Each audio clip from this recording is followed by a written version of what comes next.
நீ படித்த பொண்ணு வசதியாக வாழ்ந்துட்டு பேசுகிற. நாங்கள் அப்படி இல்லை.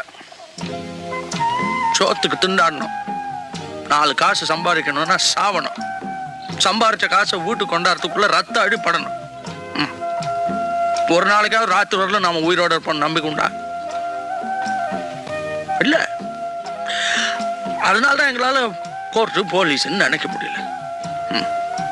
திருப்பி அடிச்சாதான் அடியிலிருந்து தப்பிக்க முடியும், கட்டி அடிச்சாதான் உயிரோட இருக்க முடியும். அதுக்காக நீங்க செய்யறதெல்லாம் சரியாயிடுமா? என் மனசுக்கு எது சரின்னு படுதோ அது மட்டும் தான் நான் செய்யறேன்.